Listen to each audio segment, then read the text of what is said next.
6 days after Haiti's devastating earthquake, life-saving and has not reached some of the hardest hit parts of the country. A relief shipment did reach this rural town yesterday, and hundreds of people lined up for food. A mudslide earlier this week had blocked the main road into the area. Vlad Duthiers is in Port-au-Prince and has visited several of those towns where people need help. Vlad, good morning. Good morning, Anthony. Each day that passes, the mood here gets more tense as people wait for relief and word on whether missing loved ones are dead or alive. One thing really slowing it down is the infrastructure. Poorly constructed roads, many of which are patrolled by gangs, are making it harder to get food and water and medical supplies to those who desperately need it. Arima Olien and her sister were buried under a mountain of rubble when their 4-story apartment building collapsed during Saturday's earthquake.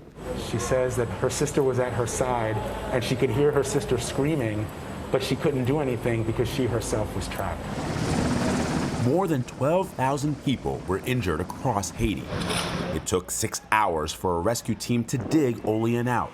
Her aunt tells us Olien's sister was killed, along with many of their neighbors, including young children. She says that 3 children were pulled from the rubble yesterday, and they died in the ambulance on the way to the hospital. Many survivors are being treated at hospitals operated or supported by independent disaster relief groups. We saw their efforts firsthand.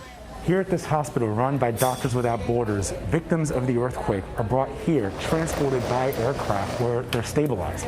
Once they're stabilized, they're taken to local area hospitals where they undergo major surgery. This is the second major earthquake a generation of Haitians have survived. 30-year-old Reginald Devrali told us he lived through the country's 2010 earthquake and says when he felt the building shake this time, he knew he only had 2 choices. Either I'm going to die here because the building is going to pancake on me, or I'm going to jump off this balcony and I may be hurt, but at least I'll be alive.